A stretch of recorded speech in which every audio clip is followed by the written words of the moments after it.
Bonjour à toutes et à tous, bienvenue sur ce 4e épisode des Pépites Vertes. Ici c'est toujours Claire Leclerc et je suis toujours aussi contente de vous retrouver pour parler de jeunes qui ont décidé à leur sortie d'études de travailler pour la transition écologique.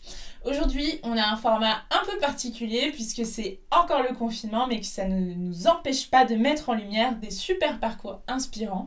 Du coup, je suis super contente de lancer la première émission avec une thématique qui est la thématique océan, parce que j'avais envie de voyager, j'avais envie de sortir de Paris et de vous infuser de la bonne air de l'océan Atlantique. Du coup, j'ai beaucoup de chance d'accueillir sur cette nouvelle émission deux pépites vertes. Et avant de vous les présenter, je propose que la régie, moi du coup, envoie le générique. Hello, moi c'est Claire. Pas mal de gens sont venus vers moi pour me poser la question, mais comment t'as trouvé ta voix? Ce modèle-là, il va plus marcher très longtemps. On est conscient qu'on a 10 ans pour changer le monde, ça veut dire qu'on a le choix, qu'on a une responsabilité, qu'on a du pouvoir. Là, on est en train de faire nos études, qu'est-ce qu'on fait après? C'est la raison pour laquelle j'ai décidé de lancer les pépites vertes. Pour vous montrer toutes les opportunités qui existent aujourd'hui pour bosser dans la transition. Il y a une place pour vous, c'est vrai. C'est vrai. Pour cette émission, nous n'avons pas une, pas deux, pas... nous avons deux pépites vertes et ce ne sont pas des Willy Waller 2006. Si vous n'avez pas la référence de cette blague, c'est que vous êtes trop jeune. Si vous êtes trop jeune, c'est que vous êtes l'audience de ma chaîne. Si vous êtes l'audience de ma chaîne, je suis contente. Aujourd'hui, deux pépites vertes avec des métiers complètement différents, mais une mission commune, protéger l'océan et la biodiversité. Nous avons la chance d'accueillir Eline, elle a 27 ans, elle nous contacte depuis Brest puisqu'elle est chercheure doctorante à l'Ifremer et qu'elle fait une thèse sur les huîtres et surtout sur l'impact de l'homme et de la pollution sur la santé des huîtres. Vous verrez, elle en parle d'une manière passionnante. De l'autre côté de l'Atlantique, nous avons Laura qui, elle, a 25 ans. Elle a décidé à la sortie de ses études de travailler pour une ONG qui est Surfrider Foundation, dont le siège est à Biarritz. Elle nous expliquera pourquoi est-ce qu'elle a fait ce choix et comment est-ce qu'elle en est arrivée à cette volonté de travailler pour une ONG. Je vous propose sans plus attendre de les laisser se présenter et j'invite tout de suite Eline depuis Brest à se présenter. Bonjour Eline. Merci Claire, bonjour à tous. Donc ici nous sommes à Brest, nous sommes exactement sur la pointe du diable, on surplombe la rade de Brest. Donc c'est Pen an Diawl en breton, bon je le prononce sûrement très mal, je suis désolée. Et donc nous sommes à côté du centre de l'Ifremer car c'est là que je fais ma thèse. Comme l'a dit Claire, je suis doctorante et mon sujet de thèse porte sur l'influence des êtres vivants sur le risque de maladie dans les écosystèmes marins. Donc pour étudier tous ces processus qui vont intervenir dans des mécanismes assez complexes d'interaction, je vais avoir une espèce modèle qui va être l'huître creuse et donc je vais m'intéresser aux relations qu'elle va pouvoir avoir avec des espèces environnantes dans son habitat. Merci beaucoup Eline. On part sans plus attendre à Biarritz où Laura nous appelle depuis l'océan. Et oui Claire, alors moi je t'appelle depuis Biarritz comme tu peux le voir derrière moi. Et donc je m'appelle Laura, je suis chargée de sensibilisation en entreprise chez Surfrider Foundation Europe. C'est une ONG de protection de l'océan et on est basé à Biarritz et voilà. Et oui, ce sont les aléas du direct, comme vous l'entendez, le son de cette vidéo est un petit peu embêté par les rouleaux de l'océan. Mais comme vous le savez, sur cette chaîne, on aime se donner du challenge, notamment au niveau du son. Donc c'est normal, ce sont les aléas du direct. Eline, est-ce que tu pourrais revenir sur ton parcours et qu'est-ce qui t'a amené au sein de ton parcours à vouloir t'intéresser à l'océan particulièrement? Alors concernant ma formation, donc moi j'ai fait une licence de sciences du vivant à la Sorbonne, Paris 6. Après mon bac, je ne savais pas du tout ce que je voulais faire de ma vie professionnelle. Je savais seulement une chose, c'est que j'aimais la biologie. Et donc c'est tout naturellement en fait que je me suis dirigée vers cette licence de biologie. Et je tenais à vraiment avoir un parcours en université, à la fac, pour avoir une certaine ouverture d'esprit. Je ne voulais pas du tout partir en prépa par exemple. Et en fait, c'est au cours de cette licence que j'ai affiné mes choix pour mon futur professionnel. En fait, j'ai eu des enseignements qui m'ont vraiment inspirée. C'est là que j'ai découvert vraiment ce qu'était l'écologie et la biologie animale. Parce que finalement, au lycée, en tout cas à mon époque, on avait très peu abordé toutes ces matières-là. Et donc j'ai été passionnée par tous les concepts de l'évolution, des interactions entre espèces, du fonctionnement des écosystèmes. Donc je parle bien de l'écologie comme la science de l'environnement. J'ai vraiment découvert ces matières-là et je me suis spécialisée là-dedans. Et puis c'est aussi en licence que j'ai rencontré mon conjoint qui est passionné d'océanographie et qui m'a fait découvrir l'aquariophilie et la plongée sous-marine. Donc là encore, de manière assez naturelle, j'ai donc décidé de m'orienter vers l'étude de la mer et c'est pour ça qu'après j'ai intégré un master de sciences de la mer, toujours à la Sorbonne, Paris 6. Et en fait, au cours de ce master, je me suis très vite aperçue que l'océan, qui est un milieu en fait, qui nous apporte énormément, que ce soit en termes de ressources pour la nourriture, mais aussi pour la science, pour les modèles d'études, qui régule notre climat, qui est une richesse en fait. Et bien ce milieu-là, je me suis aperçue qu'il était aussi soumis à énormément d'enjeux et surtout très menacé. Donc très vite, j'ai eu envie de tout mettre en œuvre à mon échelle pour agir en faveur de la protection de l'océan et de toute la biodiversité qui l'héberge. Merci beaucoup de nous avoir rappelé en fait tous les enjeux qui entourent l'océan et sa protection. Ça va nous permettre de donner la parole à Laura qui va nous expliquer pourquoi est-ce qu'elle a choisi Surfrider. Quel a été ce parcours, Laura? Alors moi j'ai fait Sciences Po Ex après le bac, donc direct après.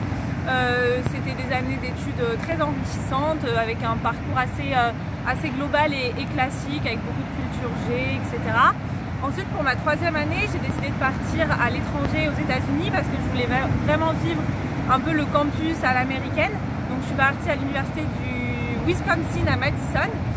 C'était une super année et c'est là où j'ai pris mes premiers cours vraiment en rapport avec l'environnement, notamment en économie de l'environnement, et ça m'a vraiment super intéressée.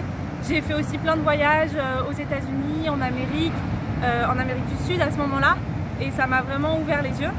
Et donc quand je suis rentrée en quatrième année à Sciences Po, j'ai fait un master assez général en management, mais je voulais me spécialiser vraiment en environnement et donc j'ai intégré à la suite de ce M1 l'ESCP, donc pour un master spécialisé en International Sustainability Management, donc management du développement durable.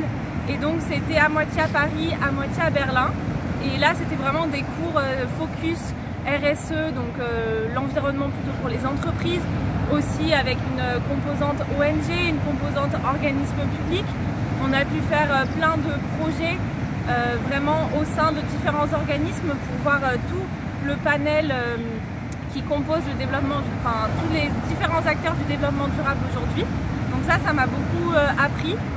Et ensuite j'ai fait mon stage de fin d'études après ce deuxième master en fait chez Surfrider Europe. Ma mission principale, c'était d'organiser un gros événement pour Surfrider pendant que le G7 avait lieu à Biarritz, et donc c'était de faire un espèce d'appel pour l'océan, pour que l'océan soit plus pris en compte lors de ce sommet international. Et donc c'était un stage très polyvalent entre événementiel, lobby, co-création du contenu et des invités, donc voilà, c'était super intéressant. Merci beaucoup Laura pour ce témoignage. De ton côté, Éline, est-ce que tu peux nous dire quelles ont été les expériences, les stages peut-être, qui t'ont amené jusqu'à aujourd'hui vouloir faire cette thèse? Alors concernant mes expériences, donc j'ai fait 2 stages au cours du master. Un stage en première année où je suis partie 2 mois en Nouvelle-Calédonie pour un projet de recherche à l'IRD de Nouméa, donc c'est l'Institut de recherche pour le développement. Et mon sujet portait sur la caractérisation d'une population d'un corail endémique de Nouvelle-Calédonie. Donc pour ce stage, j'ai énormément appris dans le monde de la recherche. J'ai pu faire du terrain en plongée scientifique pour récolter mes données. Donc j'ai vraiment énormément appris au cours de ces 2 mois. Ensuite, en deuxième année de master, j'ai fait un stage de 6 mois, donc cette fois-ci à Brême, en Allemagne, au Leibniz Center for Tropical Marine Research. Et j'ai eu la chance de pouvoir partir 1 mois en Indonésie pour faire du terrain également, dans les récifs coralliens, mais cette fois pour regarder le comportement des poissons herbivores dans ces récifs. Donc toutes les stratégies mises en place lors de la compétition pour la prise de nourriture en fait. Donc 2 expériences qui m'ont énormément apporté et qui ont vraiment consolidé ma volonté de travailler dans la recherche scientifique. Mais je n'ai pas fait une thèse tout de suite après le master en fait. J'ai eu une année où j'ai fait autre chose parce que je n'avais pas trouvé de sujet qui m'attirait vraiment. Et en fait, m'étant spécialisée sur les milieux côtiers essentiellement pendant mon master, j'ai voulu un peu m'ouvrir à autre chose et acquérir des connaissances sur l'océan du large en fait, l'océan ouvert. Donc j'ai participé à une campagne en fait qui a été mise en place donc par l'Institut polaire suisse en partenariat avec l'Institut de géographie russe. Et c'était une campagne en fait sur plusieurs mois qui avait pour but de faire des prélèvements dans l'Atlantique et autour de l'Antarctique dans le but d'étudier les impacts du changement climatique en fait. Et moi j'ai participé à la première étape en fait de cette campagne, donc j'ai traversé l'Atlantique de l'Allemagne à l'Afrique du Sud. Et là, en fait, j'ai rencontré plein d'autres étudiants et doctorants de plein d'origines différentes. En fait, c'était vraiment un programme international. Et c'est vraiment en rencontrant ces gens-là et en discutant de notre intérêt commun de protéger l'océan et de préserver ses ressources que j'ai encore plus eu envie de faire une thèse. Et donc, maintenant me voilà. Donc, je suis en thèse à l'Ifremer, comme vous le savez. Merci, Éline. Laura, quel a été de ton côté le déclic? Est-ce qu'il y en a un? Il n'y a pas vraiment eu un déclic à un moment donné. Moi, je baigne vraiment dans les sports nautiques depuis que je suis petite. Mon papa m'a mis sur une planche à voile quand j'avais 3 ans, en gros. Et après, j'ai découvert aussi le surf en venant en vacances près de Biarritz. Et donc, je me suis dit que j'avais vraiment envie de vivre près de l'océan. Et au fur et à mesure de mes expériences professionnelles et de ma formation aussi académique, j'ai commencé à me spécialiser donc après ma 3e année à l'étranger, vraiment dans le milieu du développement durable. Et j'ai fait des stages en RSE dans des entreprises, à la métropole de Montpellier aussi dans ce domaine-là. Et enfin à Surfrider, donc dans le milieu ONG. Je voulais vraiment voir tout, le public, le privé et les associations, pour voir ce qui me correspondait le plus. Et là, du coup, mon poste aujourd'hui, il me plaît énormément parce que justement, il est transversal. Je travaille pour une association, mais je suis en contact avec beaucoup d'entreprises pour venir sensibiliser leurs collaborateurs. Donc c'est vraiment une dualité ONG-entreprise qui me plaît particulièrement. Moi, je dois y aller parce que je vais enfiler ma combi et je vais partir à l'eau faire un peu de surf.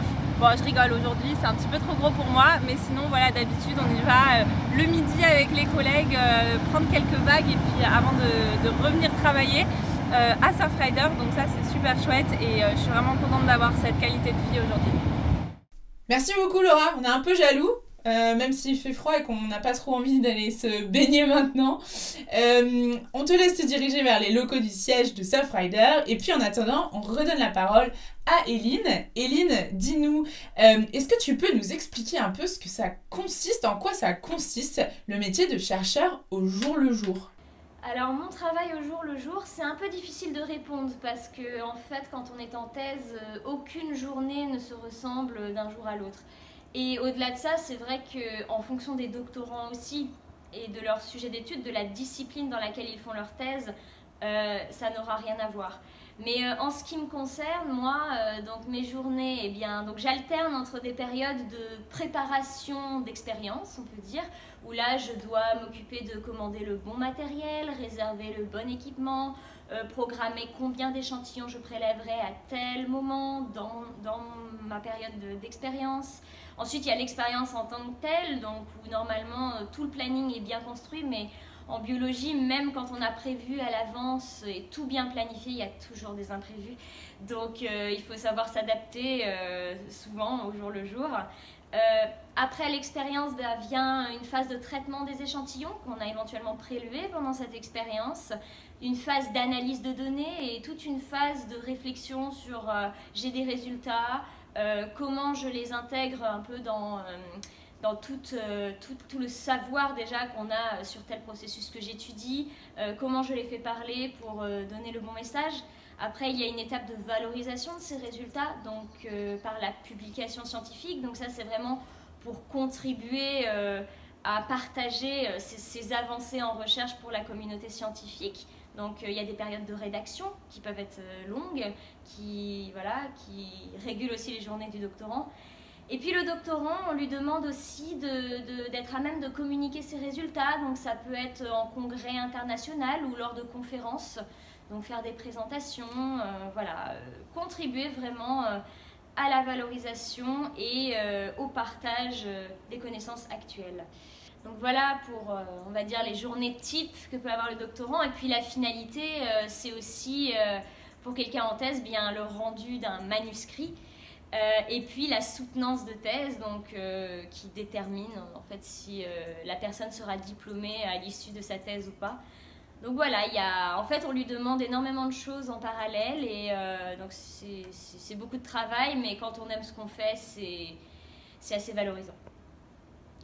Merci beaucoup Eline. Personnellement, j'avais vraiment aucune idée de ce à quoi pourrait ressembler le métier d'un doctorant ou d'une doctorante. Donc je trouve ça super intéressant. Je propose qu'on rappelle Laura, qui est certainement arrivée au siège entre-temps, et qu'elle nous explique de son côté en quoi consiste son métier. Alors Claire, je te retrouve maintenant à Surfrider, au siège, et pour t'expliquer un petit peu plus mon métier. Donc moi je suis en charge des journées de sensibilisation en entreprise à Surfrider. C'est un programme qu'on a développé depuis plusieurs années pour en fait sensibiliser les collaborateurs d'entreprise, notamment les entreprises partenaires de Surfrider. Donc c'est ceux qui vont nous soutenir financièrement toute l'année sur des projets.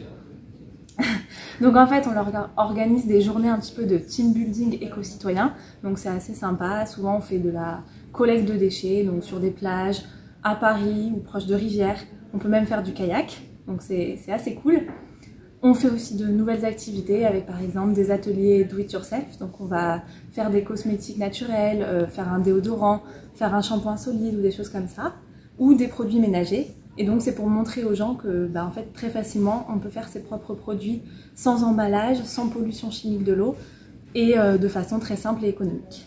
On fait aussi des ateliers pédagogiques comme la fresque océane. Donc c'est des jeux avec des cartes autour de l'océan et du climat, très inspiré de la fresque du climat notamment. Et donc il y a une partie de mon métier qui consiste en l'animation de ces journées, donc c'est vraiment du terrain ou du digital, parce que maintenant avec le Covid on fait aussi ces animations mais à distance avec la caméra. Donc ça c'est tout nouveau, c'est la nouveauté 2020, adaptation crise Covid. Voilà, et après il y a toute une autre partie de mon métier qui est plus l'organisation, la planification, le suivi client. Donc on va être au téléphone avec les clients, les entreprises qui veulent faire des choses avec nous, on va leur faire des devis, des propositions commerciales, on va établir le programme, envoyer tout ça aux collaborateurs, faire des demandes d'autorisation en mairie. Enfin voilà, il y a un peu une partie logistique qui est moins glamour. Et après, il y a aussi tout ce qui est élaboration de contenu, amélioration des outils qu'on utilise. Donc là, c'est plus créatif. Et voilà, donc c'est hyper transversal comme métier. Dans une journée, on fait plein de choses différentes, on passe un peu d'un sujet à l'autre. On est en relation avec plein d'autres départements de Surfrider, avec plein d'entreprises hyper différentes tout le temps. Donc c'est très très divers. Et c'est pour ça que ça me plaît autant. Merci beaucoup Laura. Eline, la parole est de nouveau à toi. Tu as donc pas mal d'expérience, tu as 27 ans, donc cette thèse, tu arrives presque à la fin. Est-ce que tu peux nous dire ce que tu as aimé dans cette expérience de doctorante? Alors c'est bien parce que j'arrive un peu au terme de ma thèse, donc j'ai assez de recul je pense pour répondre à ce genre de questions. Alors ce que j'ai vraiment aimé dans ma thèse, il y a plusieurs choses que j'ai aimé déjà. Premièrement, je pense, ce que j'ai particulièrement apprécié, c'est vraiment les périodes d'expérience. J'ai adoré conduire des manipulations expérimentales et les faire arriver à leur terme, être impliquée au jour le jour, suivre des processus, vraiment maintenir un dispositif expérimental pour que ça marche. Ça m'a vraiment beaucoup plu. Les analyses aussi au niveau du traitement des échantillons, ce qu'on appelle dans notre jargon la paillasse, vraiment la manipulation expérimentale. Ensuite, moi j'ai énormément apprécié apprendre des nouvelles techniques et croiser les disciplines. En fait, quand on est en thèse, on est encore en formation, donc on continue d'apprendre. Et moi, j'adore apprendre. Et pendant cette thèse, j'ai appris énormément. énormément dans des disciplines que j'avais abordées au cours de ma licence, au cours de mon master, mais que je n'avais jamais vraiment creusé. Et là, pour expliquer, voilà, vous voyez, des interactions dans les écosystèmes, c'est vrai que ça m'a permis de vraiment creuser et de croiser plein de disciplines. Donc ça, j'ai vraiment adoré tout ce que ça m'a apporté du point de vue des connaissances. Et enfin, ce que j'ai aussi beaucoup aimé, mais qui n'est pas propre à la thèse en soi, et que tous les doctorants ne font pas d'ailleurs, c'est tout ce qui est vulgarisation scientifique et médiation. Moi, j'aime beaucoup en fait partager les connaissances, contribuer à éveiller les consciences pour leur faire comprendre les enjeux, qui pèsent sur l'océan, puisque c'est mon sujet d'étude, mais aussi sur notre société. Et en fait, je trouve que c'est un peu aussi le rôle du scientifique de rendre accessible en fait sa recherche, rendre universel les résultats qu'il a trouvés. On contribue à faire avancer le savoir, comme je disais, par la publication scientifique, mais la publication scientifique s'adresse essentiellement aux scientifiques. Et je trouve que c'est aussi important de permettre à tout le monde, en fait, de comprendre ce que fait un chercheur. C'est vraiment important, et pour ça, j'ai participé à plusieurs événements de médiation, des fêtes de la science, ma thèse en 180 secondes, ce qu'on a ici à Brest, la Nuit européenne des chercheurs. J'ai accueilli des classes aussi dans mon institut pour leur faire un peu découvrir le rôle d'un chercheur, ou tout simplement leur parler de la biodiversité des milieux intertidaux, donc c'est la zone des marais. Et puis j'ai récemment été nommée aussi ambassadrice pour l'océan Atlantique. Donc en fait c'est un projet dans le cadre de l'Alliance pour la recherche sur l'océan Atlantique.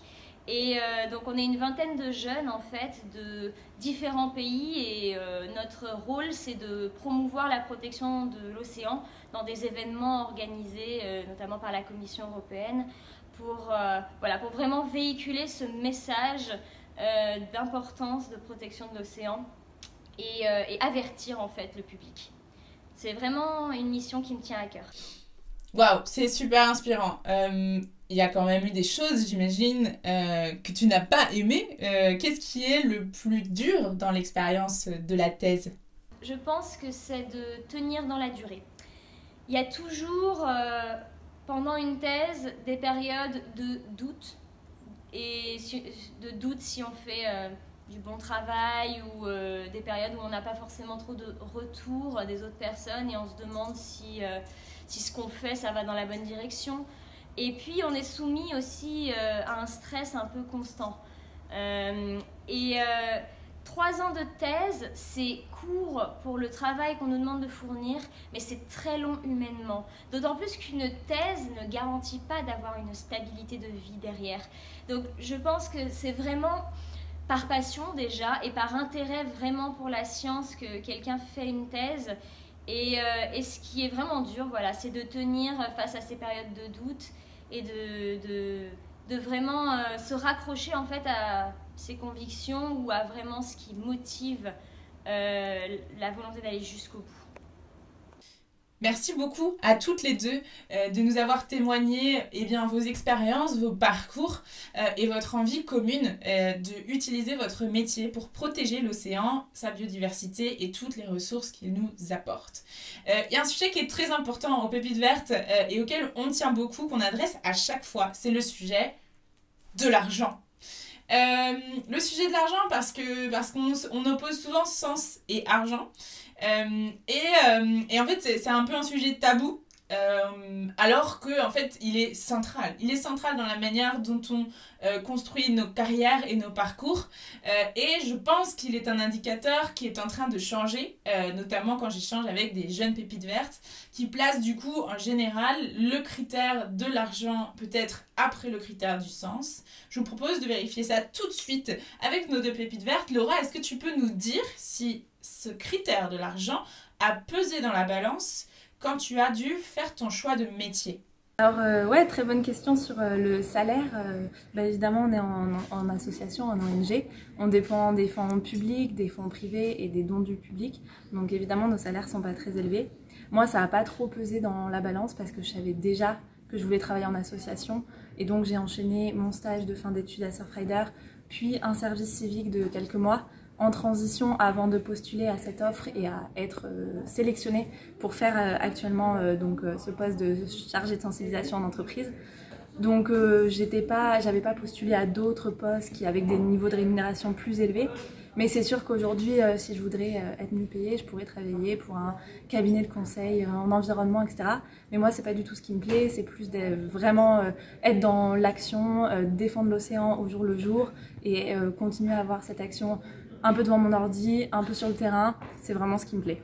La rémunération, à aucun moment n'a pesé dans mes choix pour cette voie-là. Je pense que de manière générale, en fait, le métier de chercheur, c'est une vocation que les gens font par passion. Moi, je sais que le salaire n'aura jamais de poids sur ce que je veux faire. Moi, j'ai vraiment envie de contribuer à faire évoluer la recherche dans le bon sens, c'est-à-dire, comme je le disais tout à l'heure, une recherche qui éduque, une recherche qui est accessible à tous et pas réservée à une élite. Donc, non, moi j'ai vraiment besoin de faire un métier qui a du sens pour le coup. Merci beaucoup les filles pour ces 2 retours spontanés et unanimes pour le coup, qui sont des retours qu'on retrouve souvent quand on pose la question, notamment dans l'appel à pépites et sur l'annuaire des pépites vertes qu'on vient de lancer. La dernière question que je voudrais vous poser les filles, c'est j'ai une baguette magique pour vous, je vous envoie sur les bancs du lycée, vous êtes en terminale, vous passez le bac et vous pouvez vous murmurer quelque chose à l'oreille. Qu'est-ce que vous vous dites? Éline, est-ce qu'on peut commencer par toi? Alors si je devais me donner un conseil à moi-même, je pense que je me dirais de toujours suivre mes convictions déjà et suivre ce qui me passionne. Peu importe la manière dont je parviendrai à faire ce que je veux, mais en tout cas s'arranger pour que ce soit toujours le plus agréable possible et faire en sorte, à mon échelle, de contribuer à faire évoluer la société dans le bon sens, comme on peut. Si je devais me transporter dans le passé et de me donner un petit conseil quand j'étais sur les bancs du lycée, franchement je me dirais juste fonce, n'aie pas peur, fais-toi le plus d'expérience possible. J'ai pas trop de regrets sur mon parcours, enfin, je trouve que à chaque fois ça m'a apporté beaucoup de nouvelles connaissances, de nouvelles rencontres hyper enrichissantes. Donc voilà, je me dirais n'aie pas peur, vas-y. N'écoute pas ton père qui te dit d'aller en prépa commerce pour faire une prépa 2 ans. Moi je voulais direct rentrer dans le vif et faire Sciences Po et commencer direct une école et ça je regrette pas du tout. Donc voilà, ça serait mon conseil. Merci beaucoup à toutes les deux d'avoir pris ce temps de témoignage qui est, je pense, très intéressant pour des jeunes qui se posent des questions, de vous être prêtés à l'exercice qui n'était pas facile, et puis surtout de faire ce choix de mettre votre énergie professionnelle à profit de la construction d'une société plus juste, plus résiliente, plus durable. Merci pour ça, moi ça me rend heureuse, vous le savez. N'hésitez pas à suivre les actions de l'Ifremer, les actions de Surfrider sur les réseaux sociaux.